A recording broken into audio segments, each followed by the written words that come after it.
Okay, welcome back. It is, I don't know, it is nearly mid-April.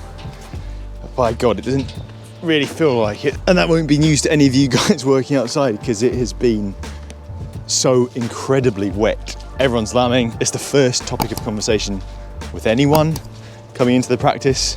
It's just been completely unrelenting. In fact, I don't really feel like it's stopped raining since I came back to work, and that was September. And it's just completely anomalous. Much easier for vets because we spend most of our time inside anyway, or undercover, even if we're on the farm. Now, because it's been so wet, there's not a lot of animals actually turned out yet. And you remember that foolishly or otherwise, invested in some cattle at the back end of last year. Now they've been inside, which I'm very, very, very grateful for and happy to have had them inside because of the weather. But it's getting to the point now where they should probably be turned out. One of them is actually due to calve in a couple of weeks. So I bought a Hereford second calver from my colleague Jenny. And you're gonna laugh because we've got 3 breeding cows. One of them's due to calve in April, and the other 2 are due to calve in September. 3 animals, and I've got an autumn and a spring calving herd. But we'll try and marry those up as time goes on. So I'm just having a look underfoot here, and you can see it's pretty wet. There's a few sheep in the field. It's A1 down there, but it's not that bad, and there'll certainly be farms worse. There's a little bit of bite, bearing in mind there's only 3 of these, and they've been doing very, very well at the luxury accommodation at the Chesters, which really is a finishing unit, not a dry stock unit. We have got cattle handling. See there, see the pens there. There's no crush, but there is sort of like a corral that if we did need to collect them up, that's where we could do it. And obviously I've got in the back of my mind that this is one animal. She's easy calving herself. Didn't need any assistance as a heifer. She's in-calved an easy calving bull. Shouldn't be a problem, should it? And I'm kicking her outside to try and build up a bit of fitness. But on the off chance that I do need to do something, it's not going to be that convenient, but I have got this here. But at some point, I think you've just got to trust in the system. She's in good condition. Like I say, genetics on both sides of the match should be pretty easy calving. She's going to be catered for trace element wise as well. This whole enterprise is a little bit about putting my money where my mouth is and having the stones to do it. So I don't think it's too wet. I think there probably is enough feed in here. It's a big paddock, even if it's not got a great cover on it. But I am going to come down here and we're going to feed them a little bit of sort of suckler cow rolls, just try and keep them quiet. So now I think we're going to head back to the farm, gather them up. We've got to shed them off from some Wagyu crosses they're in with at the moment. We're going to give them a few sort of pre-turnout treatments, which we'll go over at the time, and then we'll come back and turn them loose. Sounds like a plan, doesn't it?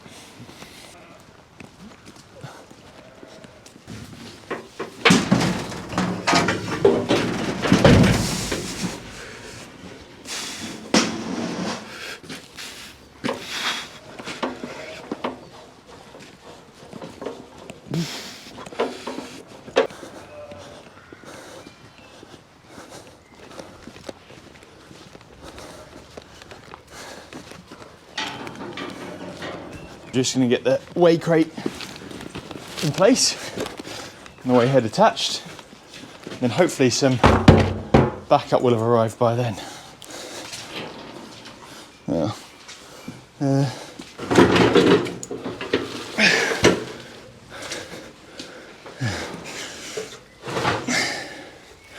okay.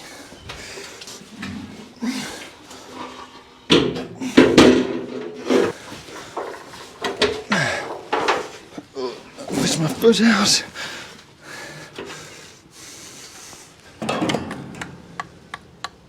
There's a pin.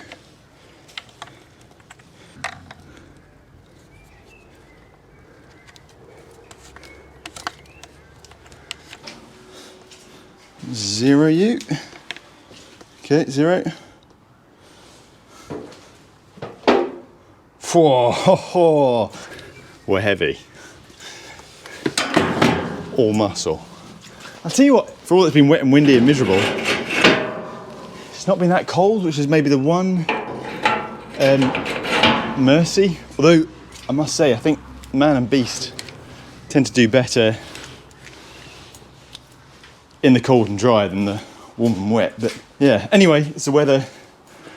There's nothing we can do about it apart from try and have a plan B and a plan C. And we're like, definitely can't complain. Like on the vet front, like I say, we sort of do our job and go back inside. Whereas obviously farmers can't do that all the time. So it's not me complaining, it's just an observation. And I think just trying to be mindful when talking to people, clients and anyone else really out there in the weather, that if they're a little bit fraught, if they're a little bit tense, unhappy, that's the context. So I said we're going to do a few treatments for these guys. So they're all going to get a booster of something called Bravoxin. So I've got my cool bag here because I'm a teacher's pet. That's a multivalent clostridial vaccine, so blackleg and friends really. The nice thing is for the Hereford that's due to calve in April, that should give it a boost to its colostrum as well. So the calf should get a decent whack of colostral antibodies against clostridial diseases. There's a mouthful. They're going to get, what else? They're going to get weighed, they're going to get condition scored. I've gone slightly overboard here with staggers prevention because I just couldn't stand it. It'd be sickener to actually lose one, but also as a local farm vet to not take the preventative measures that I should. So I'm actually going to give the Hereford that's due to calve, she's going to get a couple of Optimag boluses. That should give her a good 4 weeks cover or so. They're also going to get a lick bucket, a pre-calving lick bucket. And I'm going to be down there, like I said, feeding them some sort of pre-calving cob, so they should have a bit of magnesium in there. Should really just rename this Project Overkill. But bear with me. And then they're also, all three of them are also going to get a trace element bolus, 24/7 Agramin in this case. So, there's nothing much left to do now apart from get them out, but I'm going to need a hand doing that. Perfect. Right, so we've got the Angus's in there. Just weigh the Hereford. Should have put the weigh crate on the other side. Obviously that would be a sensible thing to do. What's she weighing in at? 4 feet on. 6, 5, 8. There we go, not bad for a second carver, eh? We'll get her in. A Bravoxin, I'll get that loaded up.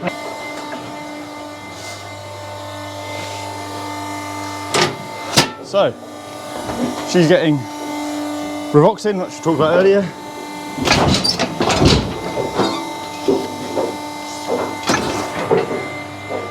She's getting a couple of boluses. Should be a condition score 3. For calving, I think about 3. This is magnesium, it's Optimag.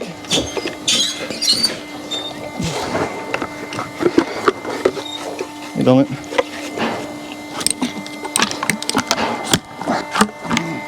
Last time, it's quite docile really. Yeah. So this is Jenny's, I've watched from my colleague Jenny, and she was the wild one. Alright. She's wild in that, she's mellowed. So, so she's body condition scored, weighed. Yeah, that's all good. I'll let her go, Ol. Good girl. Lovely. Hey. Oh, yeah, that's handy. Just reverse. That's it. Ooh. So wild. These girls, the Angus, this is 3603. She'll get a good dose of Bravoxin and she'll get a trace element bolus. She's not due to calve until end of August, start of September, so she doesn't need the magnesium just yet. Body condition score, I'm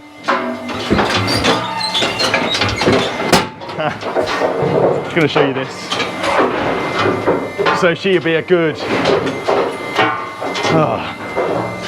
she'll be a 4. You can't even feel it. And you can see here, I didn't do a video of it, but there's the freeze brand just starting to come through. So it's at that phase now where it's swollen up, skin sloughed off, and that should regrow with white hair. Right, we'll let her go.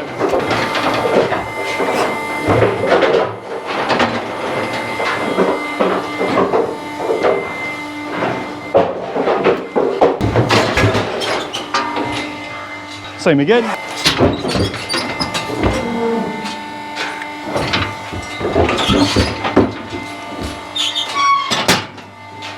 Roxon again. Hey, gorgeous. Come on, stop it. Stop it, stop it, stop it, stop it, stop it. Work with me.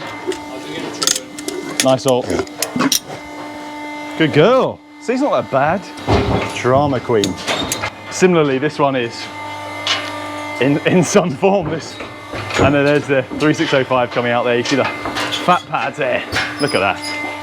They're looking good, as they should, really, given they're on the 5-star treatment. Right, we'll close this up, I think, with her, and then let her go. Nice and steady. Off. So, Hereford 656, I think. First Angus. Well, the Anguses were both 585 or so. Angus is significantly fatter than the Hereford, or the Hereford's not lean, which is about right, I'd say. So, look at them. Little angels that they are. Hey girls, should we turn you out? Yeah. Ollie's coming with the gear. I think it's a polite way of saying he doesn't trust me with the trailer, which is completely justified. So we're going to go down together. We'll pick this up afterwards.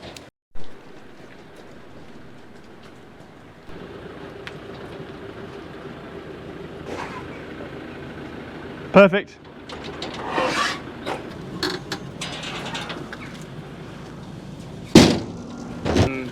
What are you thinking? You jump in behind, I'll just get in behind them and truck. Jump in behind here? Yeah, sure. Yeah, and just hold that.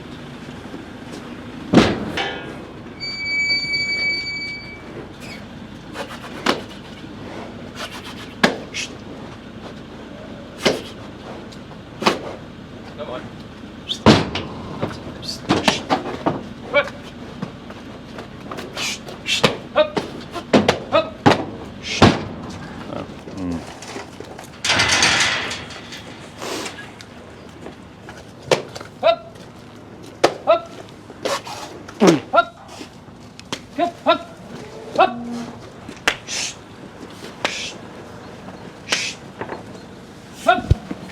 Go on, girls.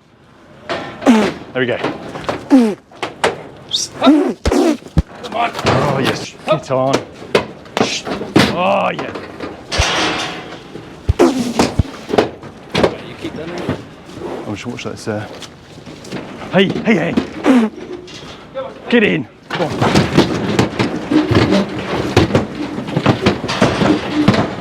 Come on. Get in. Oh, yeah. Might need an alternative strategy, eh? Come on, girls, not that traumatic.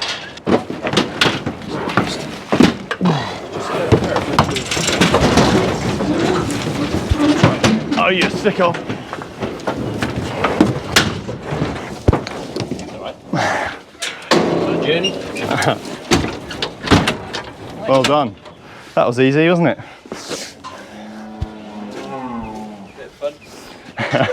Ollie's so polite.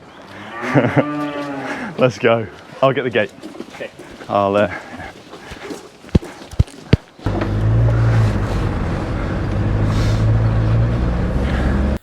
Okay, I've got a confession to make. Where we just left off, that was about a month ago. GoPros, for all that they are incredibly robust, do like to corrupt the odd file. I'm just getting around to making the video now, I'm realising. So we've missed that point of unloading, but let me paint a picture for you. Have you ever seen the videos from Pamplona and the bull run, chasing them through the streets? Maybe we'll cut in a bit of that footage here. Very much like that. They were very, very excited to get out, and we'll just have to save some real life footage for next year. But I'm hoping this is going to make up for it. So it's about a month later. It's the 10th of May. Unreal day and unreal evening. Like it's been a long time coming. It's been a very long winter up here in Northumberland and for much of the country, to be honest. But it's gorgeous. It's about 8 o'clock now, 8 p.m. and it is unreal. And there's been developments since we turned these girls out. Let me just show you. Hopefully you can make out. There's Doris. Here are the Anguses coming over. Now, can you make out in the haze who that is? Hopefully you can. We'll go and have a look. Say, what an unreal evening. You can see in the background, this is traditional permanent pasture. It's called rig and furrow. So you can see, I think, correct me if I'm wrong, it's like it's a remnant, an old sort of subsistence agriculture. And the rigs are the ridges and the furrows are the sort of troughs. And it was centuries, I think, of old-fashioned ploughs ploughing up the land. Really greened up even just in the last few days. So this is 3605. She's not big. She's not big, but she's heavy. 585 kilos when she came over the weigh scales.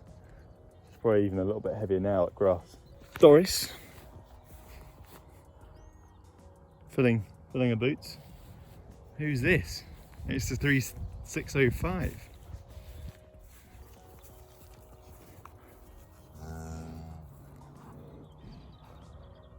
That is Figgy. So Figgy was born, I think it was the 21st of April, not long after we turned these girls out. She was born just in the corner of that field. Came out one morning and there she was. I'll bring the photo up here. And it was as simple as that. If we could have every other calf born in this herd like that, that would be a stonker. Look at that. That's what you want to see. What a beautiful noise that is. She's not going to do it now. There